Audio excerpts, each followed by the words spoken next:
பரிசுத்த ஆவியானவர் நமக்கு கொடுக்கப்பட்ட ஒரு ஈவாக இருக்கிறார். அல்லேலூயா. எத்தனை பரிசுத்த ஆவியானவரை நேசிக்கிறேன்?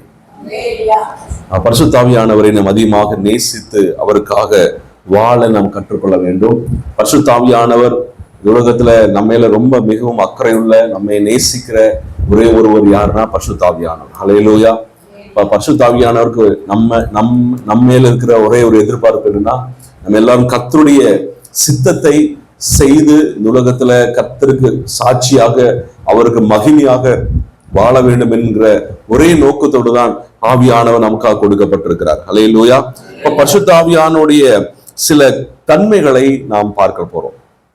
சீக்கிரமா நாம் படிக்கலாம். பரிசுத்த ஆவியானவர் எப்படிப்பட்டவர் அப்படின்னா, பரிசுத்த ஆவியானவர் தேவன் என்று அழைக்கப்படுகிறார். பரிசுத்த ஆவியானவர் யாரு? தேவன் என்று அழைக்கப்படுகிறார். காலையில நம்ம படிச்சோம். அப்போஸ்தலர் 5ஆம் அதிகாரம் 3ஆம் வசனம் 4ஆம் வசனம் சொல்லப்பட்டிருக்கிறது.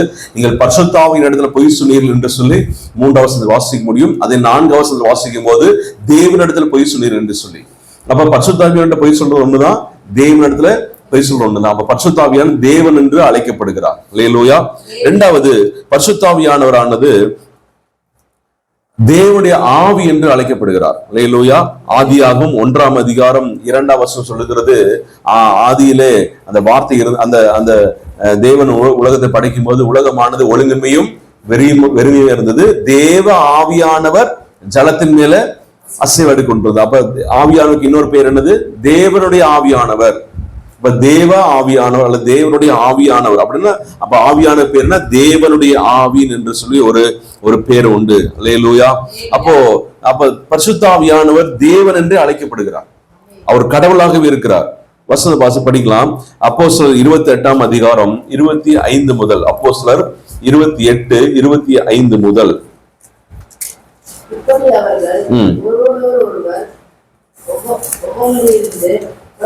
போகையில் பவுல் அவர்களுக்கு சொன்ன வாக்கியமாவது, நீங்கள் காதல் கேட்டும் உணராதிருப்பீர்கள், கண்ணால் கண்டு பாராதிருப்பீர்கள்.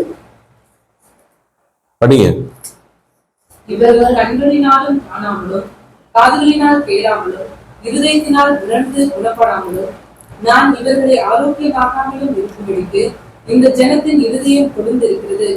காதுகளினால் மந்தமாய் கேட்டு தங்கள் கண்களை மூடி கொண்டார்கள் என்று இந்த ஜனத்தினிடத்தில் போய் சொல்லு என்பதை பரிசுத்த ஆவி ஏசாயா தீர்க்கதரிசி கொண்டு நம்முடைய பிதாக்களுடனே நன்றாக சொல்லி இருக்கிறார். ஆனா பரிசுத்த ஆவியானவர் அங்க தேவன் என்று அழைக்கப்படுகிறார். அல்லேலூயா. தேவனே யாருதான்? பரிசுத்த ஆவியானவர் தான். 2 கொரிந்தியர் 6ஆம் அதிகாரம் 16ஆம் வசனத்துல இப்படியாக எழுதப்பட்டிருக்கிறது. 2 கொரிந்தியர் 6:16.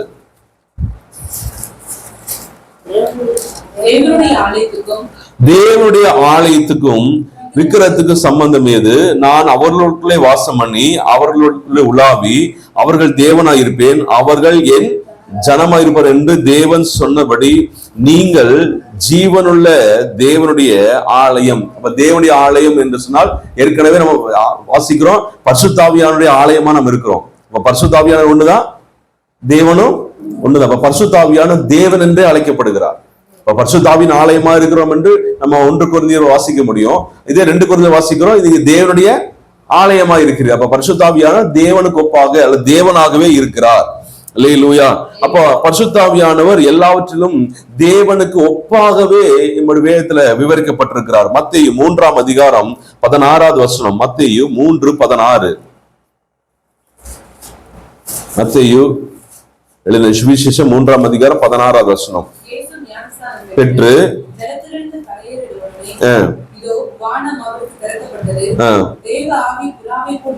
தேவ ஆவி புறாவை போல். அப்ப எங்கிருந்து இறங்கினா தேவாவி? பிதாவின் இடத்திலிருந்து.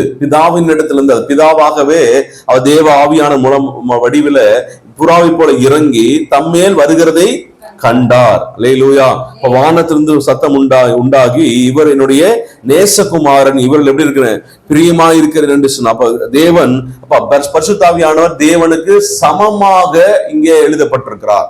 அல்லேலூயா. சமமானவராக இருக்கிறார். பரிசுத்த ஆவியானவர் எப்படிப்பட்டவர் அப்படின்னா, அவர் நித்தியமாக இருக்கிறார். அவருக்கு என்ன இல்ல? முதலும் இல்ல முடிவு எப்படி தேவனுக்கு வந்து தொடக்கம் முடிவு இல்லாத போல, இயேசுக்கு தொடக்கம் முடிவு இல்லாத போல, பரிசுத்தாவியானுக்கு என்ன இல்லை, தொடக்கமும் முடிவும் இல்லை. வாசிங்க எபிரேயர் 9ஆம் அதிகாரம் 14ஆம் வசனம். எபிரேயர் 9:14.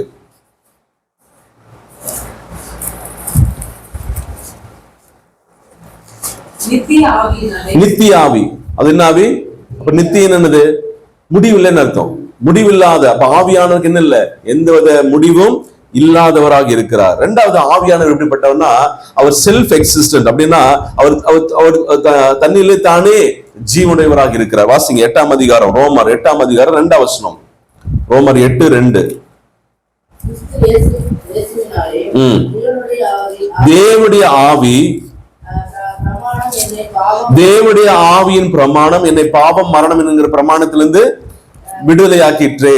நல்லா கவனிங்க. இப்ப தேவனுடைய ஆவியின் பிரமாணம், தேவனுடைய ஆவி. அப்ப தேவ ஆவியானவர் அவர் தனக்குள்ளே ஒரு பிரமாணத்தை உடையவரா இருக்கிறார்.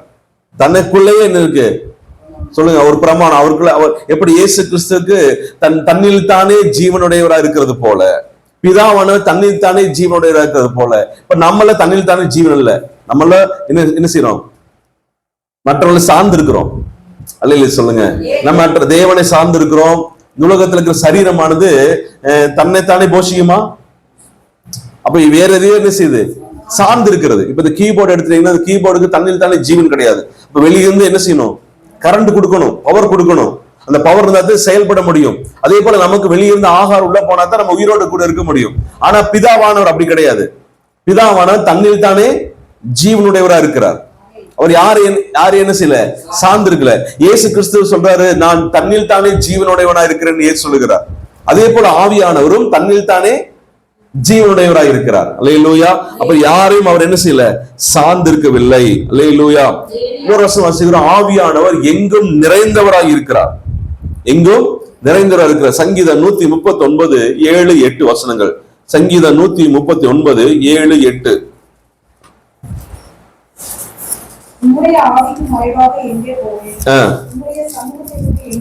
அப்படின்னு உமக்கு ஆவிக்கு மறைவா எங்க போவேன்னா, ஆவியானவர் எங்க இருக்கிறாரு? எல்லா இடத்துல இருக்கிறார். அப்ப ஆவிக்கு மறைவாக ஒரு மனுஷன் எங்க என்ன செய்ய முடியாது? போக முடியாது. ஏன்னா ஆவியானவர் எங்கும் நிறைந்தவராக இருக்கிறார். எப்படி பிதாவானவர் எங்கும் நிறைந்தவராக இருக்கிறாரோ, அதே போல ஆவியானவர் எங்கும் நிறைந்தவராக இருக்கிறார். ஆவிக்கு மறைவாக எங்கேயும் நம்மளால என்ன செய்ய முடியாது? போகவே முடியாது. அல்லேலூயா. அப்ப ஆண்டவர் எங்கும் நிறைந்த சர்வ வியாபியாக இருக்கிறார் ஆவியானவர். அல்லேலூயா. அப்ப இரண்டாவது ஆவியானவர் சர்வ ஞானியா இருக்கிறார். சர்வ ஞானி என்னது? ஆவியானவருக்கு தெரியாதது ஒன்றுமே இல்லை, எல்லாம் ஆவியானவர் தெரியும். வாசிங்க 1 கொரிந்தியர் 2ஆம் அதிகாரம் 10வது வசனம். 1 கொரிந்தியர் 2:10. நமக்கோ தேவன் அவைகளை தமது ஆவியினாலே வெளிப்படுத்தினார். அந்த ஆவியானவர் எல்லாவற்றையும் தேவனுடைய ஆழங்களையும் ஆராய்கிறார். ஆவியானவருக்கு எல்லாமே தெரியும். தேவனுடைய ஆழங்களையும் ஆவியானவர் இருக்காரு, அறிந்திருக்கிறார். படிங்க. ஆராய்ந்திருக்கிறார். மனுஷனிலும் ஆவியை அன்றி மனுஷரிலும் எந்த மனுஷனுக்குரியதையும் அறிவார். படிங்க. தொடர்ந்து. தேவனுடைய ஆவியை அன்றி ஒருவரும் தேவனுக்குரியதையே அறிய மாட்டார். போதும். அப்ப தேவ ஆவியானவர் எல்லாவற்றையும் அறிந்தவராக இருக்கிறார். அல்லேலூயா. இப்ப ஆவியானவருக்கு மறைவானது, ஆவியானவருக்கு தெரியாது ஒன்றுமே இல்லை. இப்ப எல்லாம் ஆவியானவருக்கு தெரியும். ஆமென். ஆவியானவர் சர்வ ஞானியாக இருக்கிறார். ஆமென். இரண்டாவது ஆவியானவர் சர்வத்தின் அதிபதியாக இருக்கிறார். அல்லேலூயா. சகரியா 12ஆம் அதிகாரம் 10வது வசனம். சகரியா 12:10. சகரியா எழுதின தீர்க்கதரிசன புத்தகம் 12:10. நான் தாவீது குடும்பத்தாரின் எருசலேம் குடிகளின் மேலும் கிருபையின் ஆவியின் விண்ணப்பங்களின் ஆவியின் ஊற்றுவேன். அப்பொழுது அவர்கள் தாங்கள் புத்திரை என்னை நோக்கி பார்த்து, ஒருவன் தன் ஒரே பேராண்மைக்காக புலம்புகிறது போல எனக்காக புலம்பி, ஒருவன் தன் கலைச்சல் விளைவாக துடிக்கிறது போல எனக்காக மனக்கசந்து துடிப்பார்கள். சரி, வசனம் வேற வசனமா இருக்குது. அப்ப ஆவியானவர் சர்வத்தின் ஞானியாக இருக்கிறார், சர்வத்தின் அதிபதியாக இருக்கிறார். அல்லேலூயா. ஆவியானவர் என்ன செய்யறாருன்னா, இந்த இந்த இந்த உலகத்தை சிருஷ்டிக்கும் போது ஆவியானவர் அங்கே இருந்தார். தேவன் உலகத்தை சிருஷ்டிக்கும் போது ஆவியானுக்கு பெரிய பங்கு இருந்தது. ஆவியானு சிருஷ்டிப்பின் அந்த காரியத்துல ஆவியானுடைய பங்கும் அதிகமாக இருந்தது. அல்லேலூயா, அல்லேலூயா சொல்லுங்க. இரண்டாவது, ஆவியானவர் இந்த வேதத்தை எழுதுவதற்கு ஆவியானவரே மூல காரணமா இருக்கிறார். அல்லேலூயா. இந்த வேதத்தை எழுதுற ஆசிரியரே யார்தான்? பரிசுத்த ஆவியானவர் தான். அல்லேலூயா. 2 பேதுரு 1:21 2 பேதுரு 1:21. தீர்க்கதரிசனமானது ஒரு காலத்தில் மனுஷனுடைய சித்தத்தினாலே உண்டாகவில்லை. தீர்க்கதரிசன வார்த்தையானது ஒரு காலம் மனுஷ சித்தத்தினால் என்ன செய்யல? உண்டாகவில்லை. அப்போ எல்லா தேவ மனுஷர்களும் பரிசுத்த ஆவியினால ஏவப்பட்டு இந்த வார்த்தையை பேசி எழுதியிருக்கிறார்கள். அல்லேலூயா. அப்போ எல்லா மனுஷரும் இந்த வார்த்தையை தேவ ஆவியினாலே ஏவப்பட்டது என்ன செய்து எழுதினார்கள்? தொடர்ந்து படிங்க. போதும், நல்லா கவனிங்க. அப்ப எல்லா தேவ வார்த்தைகளும் பரிசுத்த ஆவியினால ஏவப்பட்டுதான் எழுதியிருக்கிறாங்க. ஆமென். இப்ப பரிசுத்த ஆவியானவர் ஏவுதல் இல்லாம யார் என்ன செய்யல? பைபிளை எழுதவே முடியாது. அல்லேலூயா. அப்ப ஆவியானவர் இந்த வேதத்தை அவர் ஏவி எழுத வைத்திருக்கிறார். அல்லேலூயா.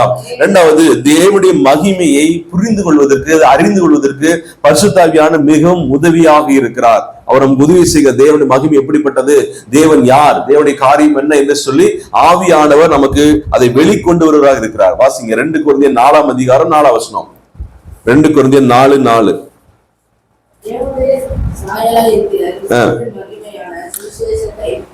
சுவிசேஷத்தின் ஒளி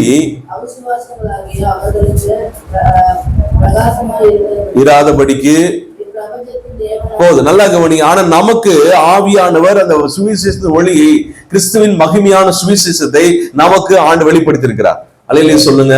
அப்ப கிறிஸ்து எப்படிப்பட்டவர், தேவன் எப்படிப்பட்டவர், மகிமை என்ன, கிறிஸ்துவின் மகிமை என்ன என்று சொல்லி எல்லாவற்றையும் ஆவியானவர் நமக்கு என்ன செய்யறாரா?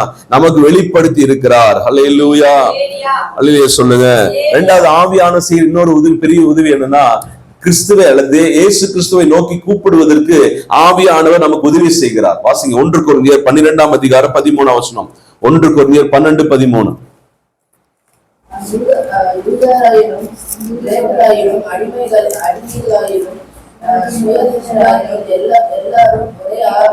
எல்லாரும் ஒரே ஆவியினாலே, ஒரே சரீரத்துக்குள்ளாக ஞானஸ்நானம் பண்ணப்பட்டு எல்லாரும் ஒரே ஆவிக்குள்ளாகவே தாகம் தீர்க்கப்பட்டோம். ஆமென் சொல்லுங்க. அப்ப எல்லாரும் ஒரே ஆவியினாலே ஞானஸ்நானம் பெற்று ஒரே ஆவியினாலே என்ன செஞ்சோம்? தாகம் தீர்க்கப்பட்டிருக்கிறோம். அல்லேலூயா. எல்லாரும் ஒரே அந்த ஆவியினாலே கிறிஸ்துவின் மூலமாக நாம் என்ன செஞ்சிருக்கிறோம்? தாகம் தீர்க்கப்பட்டவர்களாக காணப்படுகிறோம். ஆமென். இதுதான் பரிசுத்த ஆவியானுடைய தன்மை. பரிசுத்த ஆவியானவர் எப்படிப்பட்டவர் என்று சொல்லி நம்ம அநேக காரியத்தை படுத்தோம். ஆமென் சொல்லுங்க. அல்லேலூயா. அப்ப பரிசுத்த ஆவியானவர் இது மட்டும் இல்ல, பரிசுத்த ஆவியானவர் குறித்து இன்னும் சில விஷயங்களை படிப்போம். இது இடத்துல பிரயோஜனமா இருக்கு. ஆவியானவர் நம்ம நினைக்கிற மாதிரி சாதாரணமானவர் அல்ல. ஆவியானவர் மிக மிக மிக உயர்ந்த ஸ்தானத்துல பிதாவுக்கும் இயேசுக்கும் ஒப்பானவராக இருக்கிறார். ஆமென் சொல்லுங்க. அவர் எல்லாவற்றையும் அறிந்தவராக இருக்கிறார், எல்லா வல்லமை உடையவராக இருக்கிறார், எல்லா அதிகாரத்தையும் உடையவராக இருக்கிறார். அவருக்கு தெரியாத ஒன்றுமே இல்லை, எல்லாமே அவருக்கு தெரியும். ஆவியானவர் எல்லாவற்றையும் அறிந்தவரா இருக்கிறார். ஆவியானுக்கு இதெல்லாம் அறிய அறிய அறிய நம்ம ஆவியான கொடுக்க வேண்டிய கனத்தை, ஆவியான கொடுக்க வேண்டிய முக்கியத்துவத்தை நம்ம என்ன செய்யணும்? கொடுக்கணும். ஒரு இயேசு கிறிஸ்து உலகத்துல இருக்கும் வார்த்தை சொன்னாரு, என்னை குறித்து தூஷணம் சொன்னா அது என்ன செய்யும்? மன்னிக்கப்பட்டுரும். மற்ற எந்த காரியத்தை குறித்து தூஷணம் சொன்னா மன்னிக்கப்பட்டுரும். ஆனா பரிசுத்த ஆவியான குறித்து ஒரு தூஷணம் சொன்னானா இம்மையிலும் மறுமையில் என்ன செய்வது? மன்னிக்கப்படாதுன்னு சொன்னார். ஆமென். அப்ப பரிசுத்த ஆவியானவர் அவ்வளவு உயர்த்தி தேவன் வைத்திருக்கிறார், அவ்வளவு முக்கியமானவராக வைத்திருக்கிறார். அல்லேலூயா சொல்லுங்க. திரித்துவ தேவனை குறித்து நான் கொஞ்சம் வருஷத்துக்கு முன்னாடியே உங்களுக்கு ஒரு டெமான்ஸ்ட்ரேட் பண்ணி காமிச்சிருக்கிறேன்.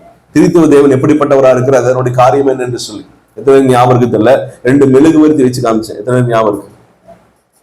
ஞாபகம் இருக்கலாம். ஒரு பெரிய மெழுகுவர்த்தி இருக்கு, பெரிய மெழுகுவர்த்தி இருக்கு. அந்த மெழுகுவர்த்தியே எரிய வச்சாச்சு, அது எரியுது. அந்த மெழுகுவர்த்தி எரியும் போது பாத்தீங்கன்னா அதுக்குள்ள என்ன லைட் இருக்கு, அது வெளிச்சம், வெளிச்சம் இருக்கு. அதுதான் சோதிகளின் பிதா. ஆமென் சொல்லுங்க. வெளிச்சம் இருக்கு. அது கிட்ட போனீங்கன்னா சுடும். ஹீட் இருக்கு, அதுல ஹீட்டு ஒரே ஒரே ஜோதி தான், ஒரே மெழுகு தெரியுது, அதுல என்ன இருக்கு? ஹீட் இருக்கு. அந்த மெழுகுவர்த்தி எரிய வைக்கிறதுக்கு எண்ணெய் தேவைப்படுது, ஒரு எனர்ஜி, ஒரு எண்ணெய் தேவைப்படுது. அந்த எண்ணெய் தான் யாருங்க? பரிசுத்த ஆவியானவர். ஆமென். அப்ப அந்த பரிசுத்த ஆவியானவர் தான் அங்க எரிய வைக்கிறார். இப்ப இயேசு கிறிஸ்து எப்படிப்பட்டவர் அப்படின்னா, நல்லா கவனிங்க, ஒரு சின்ன மெழுகுவர்த்தி எடுத்து அந்த பெரிய பெரிய ஜோதியில இருந்து அப்படியே பத்த வச்சு வெளியே கொண்டு வந்தீங்கன்னா அந்த சின்ன மெழுகுவர்த்தி என்ன செய்யும்? எரியும். இந்த சின்ன சின்ன மெழுகுவர்த்தியில் எரிகிற அந்த அந்த ஜோதி அது எங்கிருந்து வந்தது? பெரிய பெரிய. அப்ப ஆதியில பிதா, குமாரன், பரிசுத்த ஆவியான மூன்று எப்படிதாங்க? ஒன்னாதான் இருந்தாங்க. அப்ப பிதா யாரு? ஜோதியாக இருக்கிறார். குமாரனா இருக்கிற சொல்லுங்க, அது அதனுடைய வெப்பமா இருக்கிறார். ஆவியானவர் இது ரெண்டையும் எரிய வைக்கிற சக்தியா இருக்கிறார், எண்ணெயா, வல்லமையா இருக்கிறார். அல்லேலூயா சொல்லுங்க. எதனை புரியுது சொல்றது? இப்போ சின்ன மெழுகுவர்த்தி எடுத்து வெளியே அதுல இருந்து வெளி தனியா கொண்டு வந்தோம்னா இது வேற வெவ்வேறு ஜோதி இல்ல, இது வெவ்வேறு நெருப்பு இல்ல, என்னதான்? ஒரே ஜுவாலை தான், ஒரே ஜுவாலை தான். அப்ப அது நமக்காக இயேசு கிறிஸ்து என்ன செஞ்சார்? தேவன் இருந்து இறங்கி வந்தார். அப்ப இயேசுக்குள்ள என்ன இருக்கு? அதே வெளிச்சம் இருக்கு, அதே வெப்பம் இருக்கு, அதே என்னதான் எரிய வைக்குது. நான் சொல்ல புரியுதா? இப்ப இயேசு கிறிஸ்து அவருடைய காரியத்தை முடிச்சுட்டு திருப்பி எங்க போயிட்டாரு? அதே அந்த அந்த பெரிய ஜோதியில என்ன செஞ்சாரு? ஐக்கியமாயிட்டார். அல்லேலூயா சொல்லுங்க. இப்ப நமக்குள்ள அந்த அபிஷேகத்தை, அந்த ஆவியானவரை கர்த்தர் கொடுத்திருக்கிறார். அல்லேலூயா. அவ்வளவு ஒரு தன்மை வாய்ந்த அந்த ஆவியானவரை நம்ம லேஸ்ல அல்லது சாதாரணமாக நம்ம என்ன செய்யக்கூடாது? எடுத்துக்கொள்ள கூடாது. பிதாவானவர் நமக்கு பிரயோஜனமா இருக்கும்படியாக அந்த பரிசுத்த ஆவியானவர் நம்ம கையில கொடுத்திருக்கிறார். நம்ம உபயோகம் முடியும்படியாக அந்த ஆவியானவர் கொடுத்திருக்கிறார். ஆவியானவர் நோக்கி நம்ம என்ன செய்யணும்? ஜெபிக்கணும். ஆவியானவரை எனக்கு உதவி செய்யுங்க, இந்த பாவத்திலிருந்து ஜெயம் பெற எனக்கு உதவி செய்யுங்க, இந்த காரியத்திலிருந்து விடுபட எனக்கு உதவி செய்யுங்க, இந்த விஷயத்துல எனக்கு ஜெயத்தை தாங்க ஆவியானவரே, ஜெபிக்கிற உதவி செய்யுங்க, பிரசங்கிக்கு உதவி செய்யுங்க, ஆண்டுக்காக திறம்பட ஊழிச்சு எனக்கு என்ன செய்யுங்க? உதவி செய்யுங்க. ஆண்டவர் உங்களுக்கு சாட்சியா வாழ என்ன செய்யுங்க? உதவி செய்யுங்க. இந்த மனுஷரை மாற்றுவதற்கு எனக்கு உதவி செய்யுங்க. இந்த சூழ்நிலையில கண்ட்ரோல் கொண்டு வர என்ன செய்யுங்க? உதவி செய்யுங்க என்று சொல்லி ஆவியானோட உதவி நாடும் போது நிச்சயமா பரிசுத்த ஆவியானவர் நமக்கு என்ன செய்யறாரு? உதவி செய்கிறவராய் இருக்கிறார். அல்லேலூயா. சத்தமா அல்லேலூயா சொல்லுங்க. இரண்டாவது, ஆவியானவர் ஒரு நபராக இருக்கிறார். காலையில படிச்சோம், ஆவியானவர் இருக்கிறாரு, ஒரு நபராக இருக்கிறார். ஆமென். வாசிங்க யோவான் எழுதின சுவிசேஷம் 6ஆம் அதிகாரம், யோவான் 6ஆம் அதிகாரம் 63வது வசனம். ஆவியே உயிர்ப்பிக்கிறது, மாம்சமானது ஒன்றுக்கும் உதவாது. ஆவியே உயிர்ப்பிக்கிறது. ஆவியோ இல்ல, ஆவியே. ஆவியே என்ன செய்யுது? உயிர்ப்பிக்கிறது. மாம்சமானது ஒன்றுக்கும் உதவாது. நான் உங்களுக்கு வசனங்கள் ஆவியாயும் ஜீவனாயும் இருக்கிறது. அல்லேலூயா. அப்ப ஆவியானவர் ஒரு நபராக இருக்கிறார்.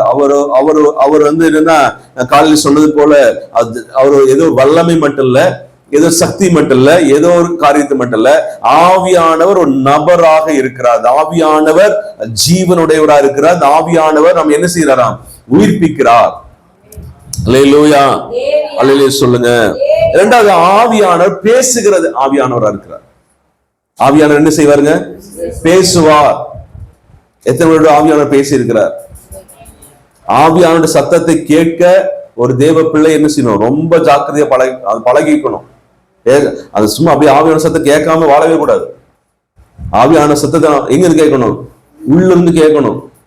ஆவியானவர் ஏவுதல் மூலமா பேசுவார், உணர்வு மூலமா பேசுவார், சொப்பனத்து மூலமா பேசுவார், தரிசனத்து மூலமா பேசுவார், வார்த்தையிலிருந்து பேசுவார், காது வழியா பேசுவார். அநேக தரிசனத்து மூலமா ஆவியானவர் என்ன செய்வாரு? பேசுவார். அப்ப ஆவியானவர் பேசிக்கொண்டே இருக்கிறார், நம்ம குணத்தி கொண்டே இருப்பார். அல்லேலூயா. சில வசனங்களை படிக்கலாம். 1ஆம் அதிகாரம் 6ஆம் வசனம், அப்போஸ்தலர் 1:16. அப்போஸ்தலர் 1:16.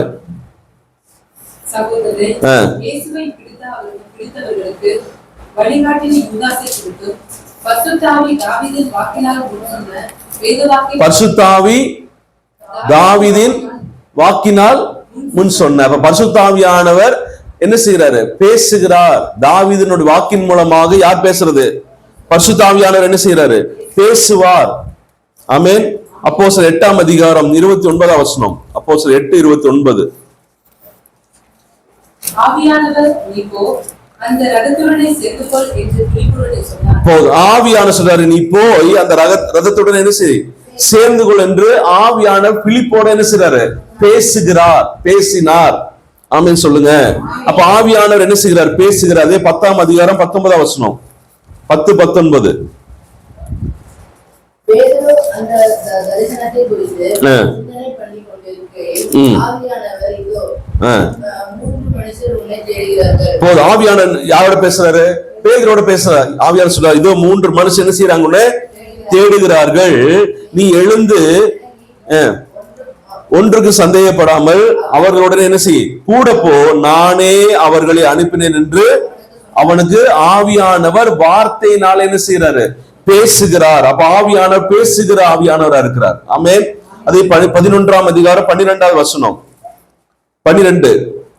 நான் ஒன்றுக்கும் சந்தேகப்படாமல் அவர்களோட கூட போகும்படி ஆவியானவர் எனக்கு கட்டளையிட்டார். போது ஆவியானவர் என்ன செய்யற, கட்டளை விட்டு பேசுகிறார்.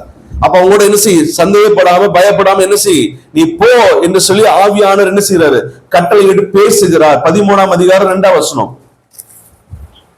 அவர்கள் கர்த்தருக்கு ஆராதனை செய்து உபவாசித்துக் கொண்டிருக்கிற போது பர்னபாவையும் சவுலையும் நான் அழைத்த ஊழியத்துக்காக அவர்களை பிரித்து விடுங்கள் என்று பரிசுத்த ஆவியானவர் திருவுளம் பண்ணினார். போது பரிசுத்த ஆவியானவர் என்ன செய்றாரு, பேசினார். இன்னும் அநேக வசனங்களை சொல்ல முடியும். ஆவியானவர் என்ன செய்யறாரு, பேசுகிறார். அல்லேலூயா. எத்தனை பேர் நீங்க ஜெபம் பண்ணி வரும்போது, பிரசங்கம் பண்ணும்போது ஆவியானது பிரசங்க வார்த்தையின் மூலமாக எத்தனை பேரோட பேசியிருக்கிறார். இது ஆவியானவர் பேசினார் என்று சொல்லி எத்தனை பேர் உணர்ந்திருக்கிறீங்க. அதுதான் ஆவியானவர் பேசுகிறது. ஆமென். சிலரோட பேசிக்கொண்டிருக்கும் போது ஆவியான அவங்க மூலமா என்ன செய்வாரு, பேசுவார். எங்கூட நிறைய ஆண்டவர் அறியாத ஜனங்கள் மூலமா கூட எங்கூட பேசியிருக்கிறார். ஆமென். எங்களோட பேசியிருக்கிறார். அந்த பேசுகிற வார்த்தை கேட்கும் போது ஆவியான காதல் பேசுது, நான் பேசுறேன், நான் தான் சொல்றேன் அப்படின்னு சொல்லுவார். ஆமென். அல்லேலூயா சொல்லுங்க.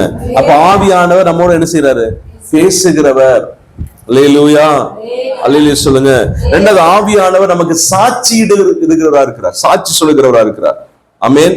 வாசிங்க யோவான் 15ஆம் அதிகாரம். யோவான் 15ஆம் அதிகாரம் 26ஆவது வசனம். யோவான் 15:26. பிதாவினிடத்திலிருந்து நான் உங்களுக்கு அனுப்ப போகிறவரும் பிதாவினிடத்திலிருந்து புறப்படுகிறவருமாகிய சத்திய ஆவியான தேற்றரவாளன் வரும்போது அவர் என்னை குறித்து சாட்சி கொடுப்பார். அப்ப என்னை குறித்து என்ன செய்வாராம், சாட்சி கொடுப்பார். சாட்சி என்ன, சாட்சி எதுக்கு சொல்றாங்க, ஒரு சாட்சி எதுக்கு தேவைப்படுது அப்படின்னா, இப்ப ஒரு காரியத்தை உறுதிப்படுத்துவதற்கு சாட்சி வேணும்.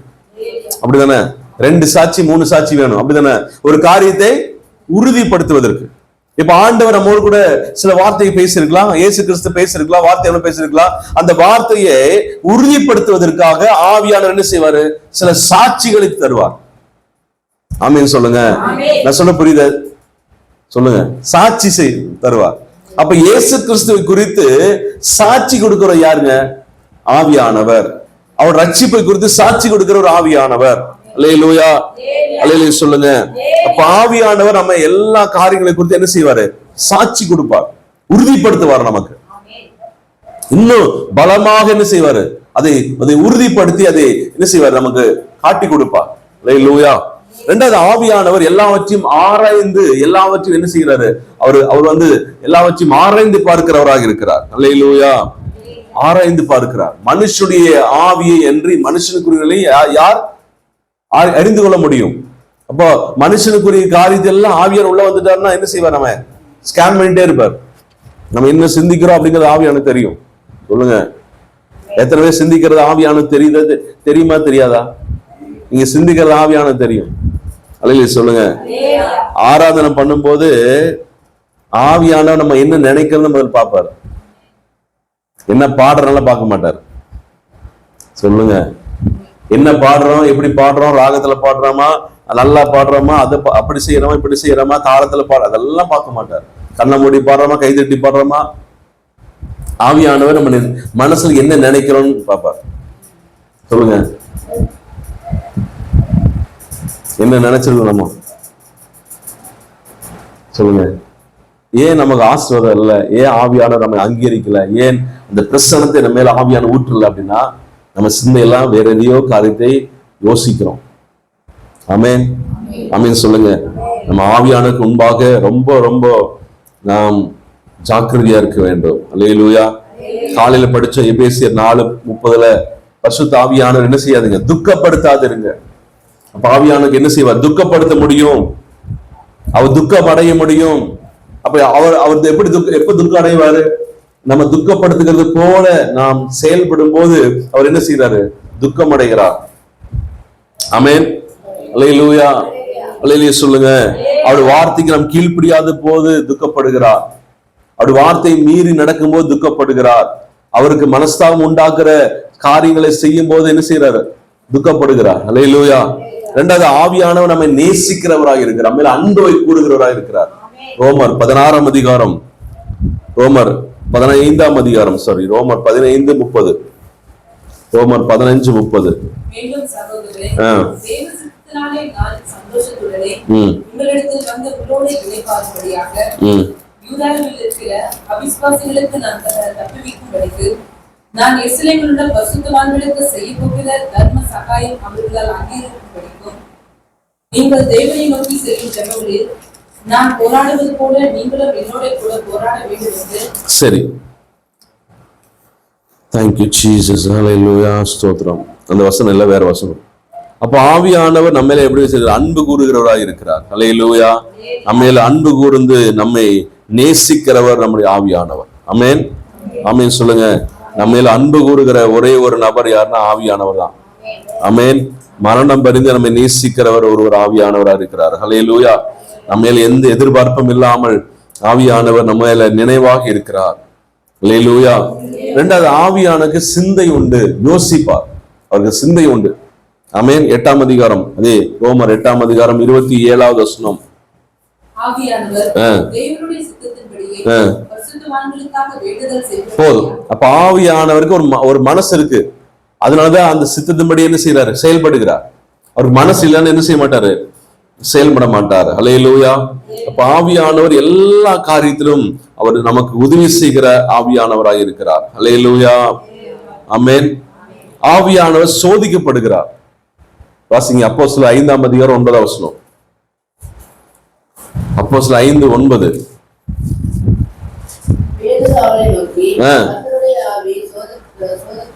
போதும். கர்த்தருடைய ஆவியை சோதிக்கிறதுக்கு ஒருமனப்பட்டது என்ன? அப்ப கர்த்தருடைய ஆவியை நிறைய பேர் என்ன செய்யறாங்க, சோதிச்சு பாக்குறாங்க. அப்படி சோதிக்க கூடாது. கிறிஸ்தவரா இருக்கு நானும் நீங்களும் ஆவியானவர் என்ன செய்யக்கூடாதுங்க, டெஸ்ட் பண்ண எல்லாம் பார்க்க கூடாது. பார்க்கலாம் அப்படிங்கறதெல்லாம் என்ன செய்யக்கூடாது, சோதிக்க கூடாது. ஆனா சோதிக்கப்படுகிறார் ஆவியானவர். அநேக சமயத்தில் என்ன செய்யறாரு, சோதிக்கப்படுகிறார். ஆமென். இரண்டாவது, ஆவியானவர் புறக்கணிக்கப்படுகிறார், தடை செய்யப்படுகிறார். பல சமயத்துல விசுவாசிகள் மூலமாகவே ஆவியானவர் ஒரு நாள் நம்ம என்ன செய்யக்கூடாது, தடை செய்யவே கூடாது. அப்போஸ்தலர் 7ஆம் அதிகாரம் 5ஆம் வசனம், 7:5 படிங்களேன். அவனுடைய கையாட்சிக்கு கூடாமல் இருக்கையில் அவனுக்கு பிள்ளை இல்லாத இருக்கும்போது உனக்கு பின்வரும் உன் சந்ததிக்கும் இதை சுதந்திரமாக தருவேன் என்று அவனுக்கு வாக்குறுத்தம் கொடுத்தார். Thank you Jesus. சரி, ஆவியானவர் என்ன செய்யறாருன்னா தடை செய்யப்படுகிறார். ஆமென். அல்லேலூயா. அவருடைய செயல்பாடு அநேக இடத்துல நம்ம கூட பாருங்க, அநேக சமயத்துல ஆவியானவருக்கு விட்டு கொடுக்காம அவர் செயல்படுறதுக்கு விடாம நம்ம என்ன செய்யறோம், தடுத்துறோம். நம்முடைய நடக்கையே தடுத்துறது. ஆவியானுக்கு விட்டு கொடுக்கறது இல்லை. நாம என்ன செய்யறோம், என்னால முடியும், நான் செஞ்சிருவேன், நான் பார்த்துக்குவேன் சொல்லி நம்ம சுயபலத்துல சில காரியத்தை செய்து ஆவியானவருக்கு நம்ம என்ன செய்யறதில்ல, இடம் கொடுப்பதில்லை. அல்லேலூயா. சத்தமா அல்லேலூயா சொல்லுங்க. அப்ப ஆவியானவர் நமக்கு உதவி செய்கிறது மட்டும் நல்ல கவனி. ஆவியானவர் நோக்கம் என்னன்னா, ஆவியானுடைய முக்கியமான நோக்கம் என்னன்னா, உலகத்துல சரீர பிரகாரமான நம்ம வாழ்கிற இந்த உலக பிரகாரம் வாழ்க்கையில வெறுமனே ஒரு ஜெயத்தையும், வெறுமனே நமக்கு ஒரு ஒரு பெலனையும் கொடுக்கிற மட்டும் இல்ல, ஆவியான முக்கியமான நோக்கம் என்னன்னா நம்மை இயேசு போல மாற்ற வேண்டும் என்றுதான் ஆவியான விரும்புகிறார். நான் சொல்ல புரியுதா? நம்ம யாரு போல மாறணும்? கிறிஸ்துவை போல மாறணும், இயேசு போல மாறணும். அதுதான் ஆவியானுடைய நோக்கமே. ஆமென். நம்ம ஆவியானுக்கு விட்டு கொடுக்க நம்ம சுவாபம் இயேசுவின் சுவாபத்தை போல என்ன ஆயிரும்? மாறிடும். நல்ல ஆவியில எதுக்கு ஜெபம் பண்றோம்? என்னை பொறுத்த வரைக்கும் நல்ல அந்நிய பாஷை பேசினா அவங்க கேரக்டர் மாறணும். நல்ல ஜெபம் என்ன மாறணும்? அவனுடைய சுவாபம் மாறணும், சுயமெல்லாம் மாறணும். ஆமென். நல்ல ஆவியில எனக்கு நிறைய பேர் தெரியும், நல்ல ஆவியில ஜெபம் பண்ணுவாங்க, வீட்டுல வந்து சண்டை போடுவாங்க. நீ ஆவியில ஜெபம் பண்ணக்கு என்ன ரிசல்ட்? ஒண்ணு இல்ல, நீ ஜெபம் பண்ணாம இருக்கலாமே. சொல்லுங்க. இங்க வந்து ஜங்குன்னு குதிப்பாங்க சர்ச்சில், வெளியே போனா எல்லா வெறுப்பு, கசப்பு, கோபம், சொல்லுங்க, எல்லா தேவையில்லாத அத்தனை சுவாபங்களும் உள்ள இருக்கு. நீ ஜெபம் பண்றதுக்கு என்ன வெளிப்பாடு? நம்ம சுவாபம் மாறணும்ல. சொல்லுங்க. நம்ம ஜெபம் பண்ண என்ன செய்யணும்? மாறணும். பிடிவாதம் அப்படியே இருக்கு, கோபம் அப்படியே இருக்கு, வைராக்கியம் அப்படியே இருக்கு. சொல்லுங்க. உலக பிறகு அத்தனை சுவாபங்கள் உள்ள அப்படியே நிரம்பி இருக்கு, ஒரு மாற்றம் இல்லை. ஆனா இங்க வந்து என்ன செய்யறது? அந்நிய பாஷை பேசுறது, ஆவி நிறையுது. வெளியிருந்து பார்த்தோன்னா என்ன செய்வான்? இவங்களை போல பரிசுத்தவான்கள், இவங்களை போல பக்திமான்கள் யாருமே இல்ல அப்படி சொல்றாங்க. ஆமென். ஆனா ஆவியான நோக்கம் என்னன்னா நம்முடைய சுவாபம் என்ன செய்யணும்? மாறணும். நம்ம இயேசு போல என்ன செய்யணும்? மாறணும். திருப்பி வாசிங்க. யோவான் 15ஆம் அதிகாரம் 26வது வசனம். யோவான் 15:26. பிதாவினிடத்திலிருந்து நான் உங்களுக்கு அனுப்ப போகிறவரும் பிதாவின் இடத்திலிருந்து புறப்படுகிறவருமாகிய சத்திய ஆவியான தேற்றவாளன் வரும்போது என்னை குறித்து சாட்சி கொடுப்பார். அப்ப ஆவியானவர் என்ன சாட்சி கொடுப்பார்? என்ன சாட்சி கொடுப்பார்? மகனே, மகளே, வாழ்க்கையில் நினைக்கிற தப்பு, இயேசுவானவர் இப்படிப்பட்ட சுவாபம் உடையவராக இருக்கிறார், இப்படிதான் செயல்படுவார், நீ அதே போல என்ன செய்ய, நீ வாழு, உன் சுவாபம் மாறணும் என்று சொல்லி ஆவியானவர் நமக்கு என்ன செய்வாரு? சாட்சி கொடுப்பார், காமிச்சு கொடுப்பார். இயேசு பத்தி, அவருடைய சுவாபத்தை பத்தி, அவருடைய சாயலை நமக்கு என்ன செய்வார்? காட்டி கொடுப்பார். அல்லேலூயா சொல்லுங்க. இன்னைக்கு நம்ம இயேசு பார்த்து கற்றுக்கொள்ள வேண்டிய அநேக பாடங்கள் உண்டு. இயேசு நமக்கு முன்மாதிரியான அடிச்சுவடுகளை வைத்து போயிருக்கிறார். அல்லேலூயா சொல்லுங்க. வாழ வேண்டிய முறைமையை நமக்காக வாழ்ந்து காண்பித்து போயிருக்கிறார். அல்லேலூயா சொல்லுங்க. அப்ப ஆவியானவர் நமக்குள்ள ஜெபிக்க ஆவியானவர் சொல்லுவாரு, இந்த மனுஷனை என்ன செய்ய, மன்னிக்காம இருக்கிற இந்த மனுஷன் என்ன செய்ய, மன்னிச்சிரு. அப்ப இது என்ன சுவாபம்? கிறிஸ்துவின் சுவாபம். ஆமென் சொல்லுங்க. இந்த காரியத்தை விட்டு கொடுத்துரு, இந்த காரியத்தை சகிச்சு போ என்று சொல்லி கிறிஸ்துவின் சுவாபத்தை நமக்குள்ளாக என்ன செய்வாரு? காமித்து கொடுப்பார், சுட்டி காட்டுவார். அல்லேலூயா சொல்லுங்க. அப்ப ஆவியான வர வர வர நமக்குள்ள என்ன சுவாபம் வந்துடும்? கிறிஸ்துவின் சுவாபம் வந்துடும். அது யோவான் 16ஆம் அதிகாரம் 14வது வசனத்தை படிக்கும் போது, அவர் என்னுடையதில் எடுத்து உங்களுக்கு அறிவிப்பதினால் என்னை மகிழ்ப்பது. அப்ப இயேசு கிறிஸ்து சொல்றாரு, என்னுடையதிலிருந்து உங்களுக்கு என்ன செய்வாரு? எடுத்து சொல்லி கொடுப்பார். அப்ப என்னுடையது என்ன? அப்ப இயேசுக்குள்ள சுவாபம், இயேசுக்குள்ள கிருபைகள், இயேசுக்குள்ள தேவனுடைய எல்லா சாயல், அந்த சாயல் என்ன செய்வாரு? ஆவியானவர் எடுத்து நமக்கு கொடுப்பார். ஆமென். அப்ப இயேசு போல நம்ம மாற்றுவதற்காக ஆவியானவர் இதெல்லாம் என்ன செய்கிறார். அல்லேலூயா, அல்லேலூயா சொல்லுங்க. அப்ப நம்ம எல்லாரும் இயேசுவின் சாயலை போல என்ன செய்யணும்? மாறணும். 1 யோவான் 4ஆம் அதிகாரம் 1 யோவான் 4ஆம் அதிகாரம் 2ஆம் வசனம். 1 யோவான் 4:2.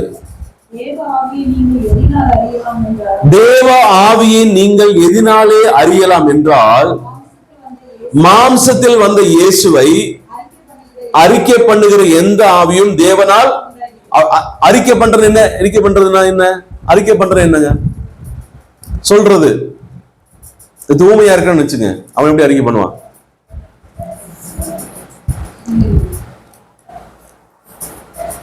நீங்க சொல்றீங்க செய்கையின் மூலம், நான் சொல்றேன் சுவாபத்தின் மூலமா. நீங்க வாழ்ந்து காமிக்கணும்.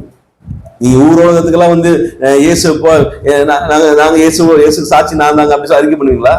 இல்ல, உங்களுடைய வாழ்க்கையே அறிக்கை பண்ணும். ஒண்ணு இல்ல, உங்க பக்கத்து வீட்டுக்கார சொந்தக்கார கேட்கறாங்க, நீ எல்லாம் இதுக்கா சர்ச்சுக்கு போறேன் கேட்கறாங்களா இல்லையா? ஏன் கேட்கறாங்க? நீங்க பேசுற ஏதோ வார்த்தை, நீங்க பண்ண ஏதோ ஒரு தேவையில்லாத விஷயம் அவங்களுக்கு அறிக்கை பண்ணிட்டீங்க.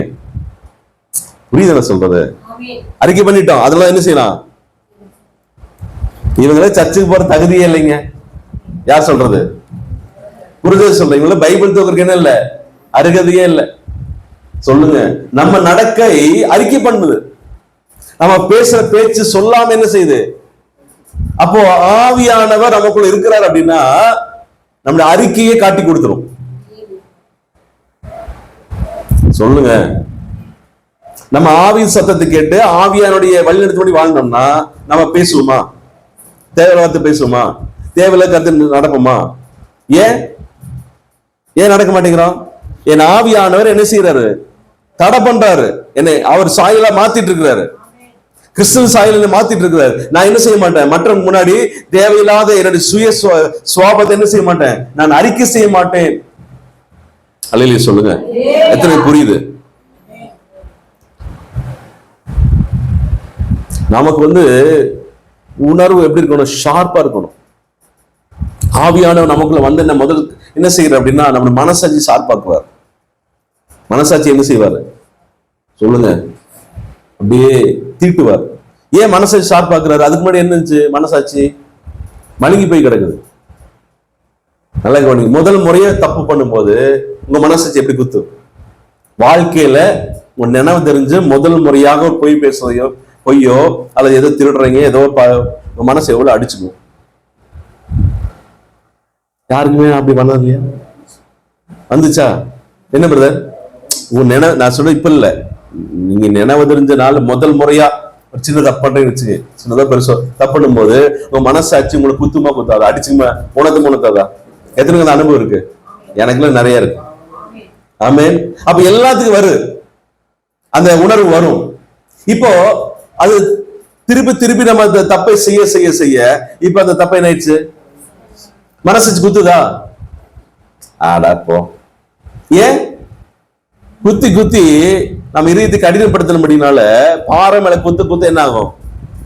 அந்த அந்த அது மழுங்கி போகிறது போல நம்ம குத்தி குத்தி என்ன ஆயிடுச்சு? இப்போ மழுங்கி போயிடுச்சு. இப்ப மனசாட்சி மழுங்கி போயிடுச்சு. தப்பா ரைட்டான்னு தெரியல, செய்யறதெல்லாம் ரைட்டுன்னு என்ன செய்யும்? செய்யறோம். இப்ப ஆவியான உள்ள வந்த உடனே நம்ம ஆவியான விட்டு கொடுக்கும் போது ஆவியான செய்யற முதல் காரியம் என்ன? மனசாட்சி கூர்மைப்படுத்துகிறார். என்ன படுத்துறாருங்க? கூர்மைப்படுத்துறாரு. அப்படின்னு என்னது? திருப்பி நம்ம முதல்ல தப்பு செய்யும் போது ஆவியான என்ன செய்வாரு? உணர்த்துவார், நமக்குள்ள குத்துவார். அல்லேலூயா சொல்லுங்க. அந்த குத்த குத்த அந்த ஆவியான குத்த நம்ம கீழ்ப்படி கீழ்ப்படி கீழ்ப்படிய அந்த மனசாட்சி என்ன ஆகும்? பயங்கர கூர்மை ஆயிட்டே இருக்கும். இன்னும் கூர்மை, இன்னும் கூர்மை, இன்னும் கூர்மை. அல்லேலூயா சொல்லுங்க. தாவீது தன்னுடைய மாமனாருக்கு சவுல் தனக்கு விரோதமாக எழும்பி அவனை கொல்ல வரும்போது கூட கர்த்தர் அவன் கையில் ஒப்பு கொடுத்த போதும் கூட அவன் சால்வின் ஓரத்தை கிழிச்சிட்டு வந்துட்டான். அந்த சால்வின் ஓரத்தை கிழித்து நிமித்தமாக அவனுடைய மனசாட்சி அவனை குத்தி கொண்டிருந்தது. ஐயோ நான் சால்வை கிழிச்சிட்டு வந்துட்டேனே என்று என்ன செஞ்சான்? சொல்லுங்க. அப்படி யாருக்கு வருதா? சொல்லுங்க. வருதா? ஒருத்தர் நம்ம காயப்படுத்தினா பேசணும்னு நம்ம மனசு நினைச்சு, ஐயோ நான் பேசிட்டேனே, இப்படி பண்ணிட்டேனே, இப்படி செஞ்சுட்டேனே அப்படின்னு உணர்த்துதா? சொல்லுங்க. உணர்த்தணும். அப்பதான் ஆவியானவர் என்ன செய்யற? மனசாட்சி என்ன செய்யறாரு? கூர்மையாயிட்டு இருக்கிறன்னு அர்த்தம். இல்ல ஒண்ணுமே உணர்வே இல்லை அப்படியே என்னாச்சு? ஆவியான உள்ள கிரீசுன்னு அர்த்தம். அல்லேலூயா சொல்லுங்க. உணர்த்தணும், நம்ம உணர்த்தணும். சின்ன காரியத்தை கர்த்தருடைய சித்தத்துக்கு மாறாக செய்த ஒவ்வொரு காரியத்தையும் என்ன செய்யணும்? உணர்த்தணும். நல்லா கவனிங்க. நம்ம வாழ்க்கை வாழ்றோம், அழிஞ்சு போகிற ஆத்துமாக்களை பார்த்து நம்ம ஜெபிக்காம இருந்தா கூட ஆவியான குத்துவாரு, உணர்த்துவாரு. ஏப்பா அவன் நரகத்து நேரம் போயிட்டு இருக்கிறான், அழிஞ்சு போயிட்டு இருக்கிறான், நீ நிம்மதியா கொஞ்சம் சாப்பிட்டு இருக்கியா? சொல்லுங்க. உணர்த்தவர உணர்த்த மாட்டாரா? உணர்த்தணும். உணர்வு வரணும். ஒரு சகோதரன் அவன் கஷ்டப்படும் போது நமக்கு அந்த கஷ்டம் என்ன செய்யணும்? உணர்வு வரணும். அதான் கிறிஸ்துவின் சுபாவம். மனசாட்சி என்ன செய்யணும்? உறுத்தணும். ஆமென் சொல்லுங்க. இன்னொரு பொருளை காரணம் இல்லாம என்ன செய்யக்கூடாது? தொடக்கூடாது. சில இடத்துல போய் நம்ம தேவையில்லாத இடத்துல போய் நிற்கும் போது ஒரு சில செகண்ட்ஸ்க்குள்ள எனக்கு உணர்வு வந்துடும். நம்ம என்ன செய்யறோம்? நம்ம நிக்க கூடாத இடத்துல நம்ம என்ன செய்யறோம்?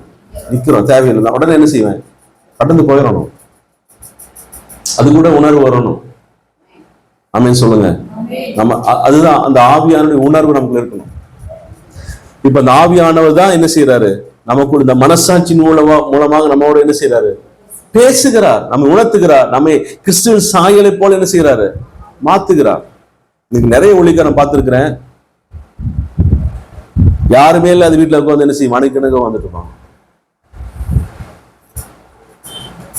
நான் இருந்த சபையில அந்த ஊழிக்காரன் இவ்வளவு மோசம் பேசுவான். ஊர் ஜனங்க காலையில உட்கார்ந்தானா நைட்டு 12 மணி வரைக்கும் ஒரே வீட்டுல வந்துட்டு இருப்பாரு. நான் இது வரைக்கும் அப்படி போனதே இல்லை. நம்ம எங்க இருக்கணுமோ, கர்த்தருக்கு சாட்சி எங்க இருக்கணுமோ, கர்த்தருக்கு மகிமை எங்க இருக்கணுமோ அந்த அங்கதான் இருக்கணும். அந்த அப்படிப்பட்ட பேச்சு தான் பேசணும். தேவனுக்கு சித்தமானதை செய்யணும். அல்லேலூயா சொல்லுங்க. இயேசு கிறிஸ்துவை பாருங்க, சீசன் எல்லாம் சாப்பாடு வாங்க எங்க போயிட்டாங்க? சமாரியாவுக்கு போயிட்டாங்க. இயேசு கிறிஸ்து கிணத்தண்டையில உட்கார்ந்துட்டு இருக்கிறாரு. அந்த கிணத்துல தண்ணி மூக்க யார் வர்றது? அந்த ஸ்ரீ எப்படிப்பட்டவர்? மோசமான கேரக்டரோட உடையவர். இப்ப இயேசு என்ன செய்யறாருன்னா அந்த ஸ்திரீயோட என்ன செய்யணும்? பேசணும். எப்படியாவது என்ன செய்யணும்? ஆதாயப்படுத்தணும். ஆனா இந்த ஸ்திரீயோட நேரடியாக பேசணும்னா தன்னுடைய கேரக்டர் என்ன ஆயிரும்? கெட்ட பேர் வந்துடும். அப்ப சீசர் திரும்பி வரும்போது அவங்க என்ன செய்ய? என்னத்தை தேடுகிறீராவது, ஏன் ஸ்ரீயோட பேசுகிறீராவது என்ன செய்ய முடியல? கேட்க முடியல. அப்படியே அப்ப ஏசு எப்படி பேசுறாரு? ஏதோ கீழே தொலைச்சிட்ட மாதிரி, அது தேடுற மாதிரி என்ன செய்யறாரு? ஆனா வெளியே தூரத்துல பார்த்தா ஏதோ ஏசு என்ன செய்யறாரு? தொலைச்சிட்டு என்ன செய்யறாரு? தேடிட்டு இருக்கிறாரு அப்படின்னு எல்லாத்துக்கும் தெரியும். அவ பாக்குறவன் சொல்லுங்க. இப்ப இந்த உணர்வு யார் இயேசுக்கு எப்படி கொடுத்தாரு? யார் கொடுத்தது? பரிசுத்த ஆவியானவர் கொடுத்தார். அல்லேலூயா சொல்லுங்க. அப்ப ரொம்ப ஜாக்கிரதையா இருக்கணும். ஆமென். அப்ப நம்ம கிறிஸ்துவின் சுவாபத்தை அவருடைய சாயலை வெளிப்படுத்துவதற்காக தான் ஆவியானவர் நமக்கு கொடுக்கப்பட்டிருக்கிறார். அல்லேலூயா. இப்ப இத்தனை ரட்சிக்கப்பட்ட எத்தனை வருஷம் ஆச்சு? கிறிஸ்துவ சாயல மாறி இருக்கோமா? ஏன் மாறல? ஆவியானுடைய உணர்த்துபடி, ஆவியானவர் சொல்லுகிறபடி வாழல. இப்ப ஆவியானவர் விட்டு கொடுத்து, ஆவியானவரே என்னை என்ன செய்யுங்க, உங்களுடைய சித்தம் போல நடத்துங்க விட்டு கொடுத்தீங்கன்னா இந்த நாட்களுக்குள்ளாக உங்களை கிறிஸ்துவ போல என்ன செய்வாரு? மாற்றிடுவார். எத்தனை இந்த வார்த்தை பிரயோஜனமா இருக்கு. நான் தொடர்ந்து அடுத்த வாரம் இந்த வார்த்தைக்கு தியானிக்க கர்த்தர் நமக்கு உதவி செய்வாரா? கண்களை மூடி ஜெபிப்போம். நன்றி இயேசுவே.